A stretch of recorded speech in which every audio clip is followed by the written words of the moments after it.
اعوذ باللہ من الشیطان الرجیم بسم اللہ الرحمن الرحیم۔ السلام علیکم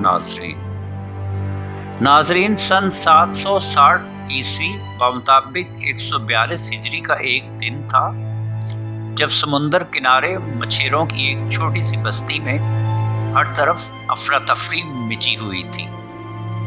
خوف و دہشت کے مارے لوگوں کے چہرے پر ہوائیاں اڑتی دکھائی دے رہی تھی۔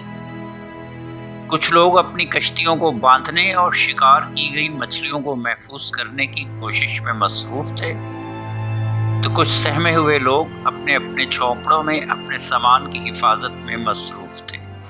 ان کی نظریں بار بار کبھی سامان اکٹھا کرنے پر اور کبھی دور سمندر کے اوپر اٹھتے ہوئے گہرے اور خوفناک کالے بادلوں کی طرف جاتی تھی۔ گو کہ ان مچھیروں نے تمام عمر انہی سمندروں میں مچھلیاں پکڑتے اور کشتیاں چلاتے گزار دی تھی، مگر انہوں نے کبھی ہوا اور سمندر کا مزاج اتنا خراب نہیں دیکھا تھا جتنا آج نظر آ رہا تھا۔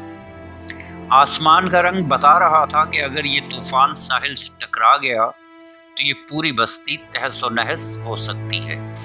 طوفان کے سخت آثار دیکھتے ہوئے کچھ بزرگ مچھیرے مل کر اسی بستی کے قریب سمندر کنارے ایک بزرگ کے پاس گئے جو کچھ ہی عرصہ قبل وہاں آ کر آباد ہوئے تھے اور جن کی کرامت سے وہاں پر ایک میٹھے پانی کا چشمہ بھی جاری ہوا تھا۔ مچھیروں نے ان بزرگ سے دعا کی درخواست کی کہ اگر یہ سمندری طوفان ساحل سے ٹکرا گیا تو ہماری ساری جمع پونجی برباد ہو جائے گی اور ہم کسی قابل نہیں رہیں گے۔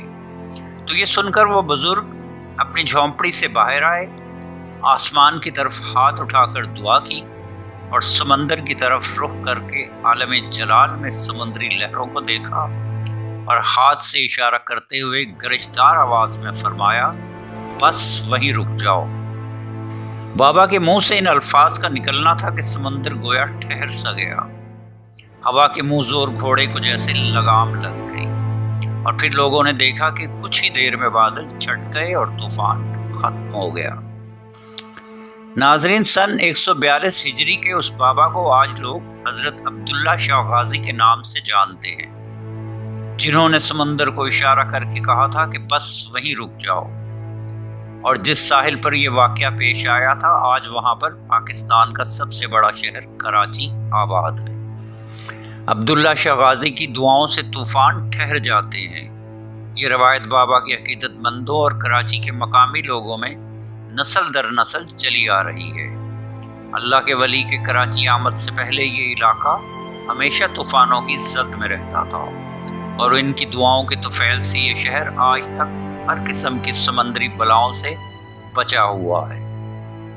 ناظرین، 1200 سال کی قدیم تاریخ کا تو ہمیں علم نہیں، لیکن گزشتہ ایک صدی کے معلوم ریکارڈ بھی اس بات کی تصدیق کرتے ہیں کہ اس صدی میں کتنے ہی خطرناک سمندری طوفانوں کا رخ کراچی کی طرف ہوا، لیکن اچانک یہ طوفان اپنا راستہ بدل کر نکل گئے۔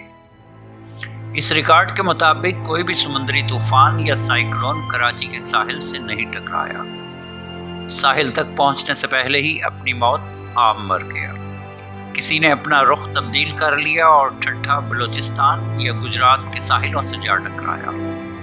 کسی کی شدت کراچی ٹکرانے سے پہلے اتنی کم ہو گئی کہ کراچی محفوظ ہی رہا۔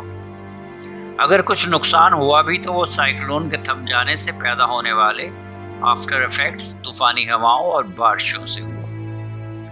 عبداللہ شاہ غازی کا مزار کم و بیش 1300 برس سے کراچی میں مرجع خلائق ہے۔ حضرت عبداللہ شاہ غازی کون تھے، کہاں سے آئے تھے؟ اس حوالے سے تاریخ بتلاتی ہے کہ پہلی صدی ہجری کے آخر میں بنو امیہ کی سلطنت اپنی آخری ہچکیاں لے رہی تھی۔ ہر طرف انتشار پھیلا ہوا تھا کہ حسنی حسینی سادات کے ایک فرد سید محمد نفس زکیہ کے گھر ایک لڑکے کی پیدائش ہوئی۔ بچے کا نام عبداللہ رکھا گیا۔ ابتدائی تعلیم اپنے والد محترم کے زیر سایہ حاصل کی۔ دوسری صدی ہجری کے آغاز میں بنو امیہ کی حکومت ختم ہو چکی تھی۔ اس وقت عباسیوں اور علویوں کے درمیان خلافت کے سلسلے میں شدید کشمکش جاری تھی اور سادات کو ظلم و ستم کا نشانہ بنایا جا رہا تھا۔ 138 ہجری میں آپ کے والد گرامی سید محمد نفس زکیہ نے اس ظلم کے خلاف احتجاج کیا۔ اس کی ابتدا مدینہ منورہ سے کی اور اپنے بھائی حضرت ابراہیم کو اس سلسلے میں بصرے روانہ کیا، لیکن عباسی حکمرانوں نے سادات کے خلاف کارروائیاں شروع کر دی کیونکہ وہ ان سے خطرہ محسوس کرتے تھے۔ سادات کے قتل عام میں کوئی کسر باقی نہ رکھی گئی۔ اس دور میں سادات کے کئی بچے یتیم ہوئے اور کئی خواتین بیوہ ہوئیں۔ سید نفس زکیہ نے اپنے بیٹے حضرت عبداللہ شاہ غازی کو اپنے بھائی حضرت ابراہیم کے پاس بھیج دیا، لیکن جب حضرت عبداللہ کے چچا حضرت ابراہیم دیباج کو زندہ دیوار میں چنوا دیا گیا تو حضرت عبداللہ شاہ غازی اس انتشار سے محفوظ رہنے کے لیے عراق سے ہوتے ہوئے سرزمین سندھ کی جانب روانہ ہو گئے۔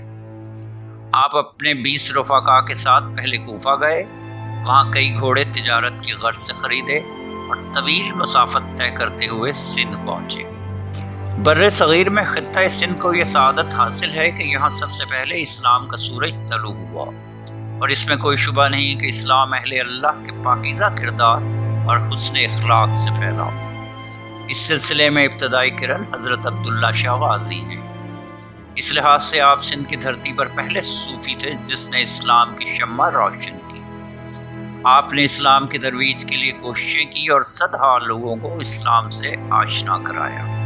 حضرت عبداللہ شاہ غازی اپنے حسن اخلاق سے بہت جلد لوگوں کے دلوں میں گھر کر گئے اور آپ کی مقبولیت میں روز بروز اضافہ ہونے لگا، کیونکہ سادات اور اہل بیت میں آپ ہی واحد ہستی تھے جن کی آمد سب سے پہلے یہاں ہوئی، لہٰذا کچھ حاسدین بھی پیدا ہو گئے اور عبداللہ شاہ غازی کے بارے میں منفی پروپیگنڈا، جھوٹی اطلاعات فراہم کرنا شروع کر دی۔ ادھر عباسی خلیفہ منصور کی پریشانی بڑھتی جا رہی تھی۔ وہ سندھ میں آپ کی موجودگی کو خلافت کے لیے بہت بڑا خطرہ محسوس کر رہا تھا۔ آخر خلیفہ منصور نے 151 ہجری میں عمر بن حفص کو سندھ کی گورنری سے معزول کر کے افریقہ بھیج دیا اور اس کی جگہ ہشام بن عمر کو سندھ کا گورنر مقرر کر دیا۔ عمر بن حفص کے معزول ہونے کے بعد خلیفہ منصور عباسی نے ہشام بن عمر کو عبداللہ شاہ غازی کے حوالے سے خط لکھا۔ چنانچہ ہشام نے انہیں قتل کرنے کے بعد ان کا سر خلیفہ منصور کو بھیج دیا۔ اس زمانے کے اجاڑ مقام کی وہ پہاڑی کہ جہاں آپ کو دفنایا گیا آج بین الاقوامی شہرت کے حامل شہر کراچی کا حصہ ہے۔ کراچی کے ساحلی علاقے کلفٹن میں آپ کا مزار مرجع خلائق ہے۔ 151 ہجری سے آج تک آپ کے مزار مقدس پر لوگ جوق در جوق حاضری دیتے ہیں۔